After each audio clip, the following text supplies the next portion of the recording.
عید کی نماز کا طریقہ واقعی سیکھنا چاہیے، اور مختصراً یہی ہے کہ عید کی نماز میں عید الاضحیٰ اور عید الفطر میں کوئی فرق نہیں ہے، ایک ہی طریقہ ہے. اور 2 رکعت نماز عید الفطر 7 واجب 6 تکبیروں کے، یعنی 6 تکبیریں زائد تکبیریں ہوں گی، تو یہ نیت کر کے پڑھنے سے اللہ تعالیٰ کے واجب 6 تکبیر، ماں واجب، ہاں 7 واجب، ساتھ میں 7 بھی آ رہا ہے دماغ، 7 بھی، تو 6 تکبیریں زائد ہیں. اب یہ تکبیریں جو ہیں پہلی رکعت جب شروع ہوگی تو اس میں اللہ اکبر کہتے ہوئے ہاتھوں کو باندھ لینا، امام بھی باندھیں گے اور مقتدی بھی. یہ تکبیر تحریمہ تھی، تکبیر تحریمہ یعنی نماز کو شروع کیا. تو اب جو ہاتھوں کو باندھ لیا تو اب ثنا پڑھیں گے، یہ امام بھی پڑھیں گے، مقتدی بھی سب ثنا پڑھیں.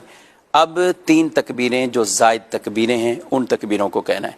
اب جب ان کا 3 تکبیریں ہیں تو ان 3 تکبیروں میں 2 تکبیروں میں ہاتھ چھوڑیں گے اور تیسری میں باندھیں گے، یعنی اللہ اکبر، یہ ہاتھ ہم نے چھوڑ دیے، اللہ اکبر، دوسری تکبیر ہاتھ چھوڑ دیے.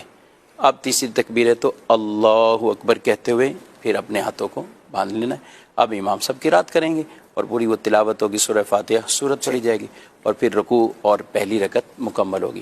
دوسری رکعت کے لیے جیسے ہی کھڑے ہوں گے تو پہلے تلاوت ہوتی، پہلے قرات ہوتی، سورہ فاتحہ امام پڑھیں گے، کوئی بھی سورت پڑھیں.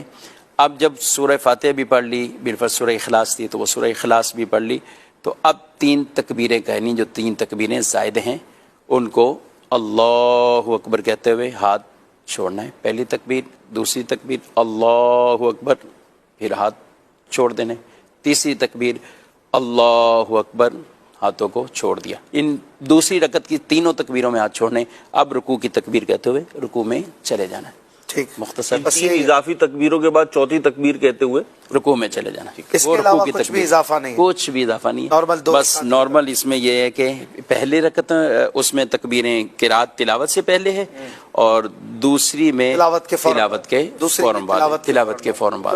اب یہاں پہ اسی میں گڑبڑ ہو جاتی ہے، تھوڑا سا یاد کریں تو امام کو ہی بھول جاتی ہیں بعض اوقات. امام بھائی کو کوئی وظیفہ بتا دیں.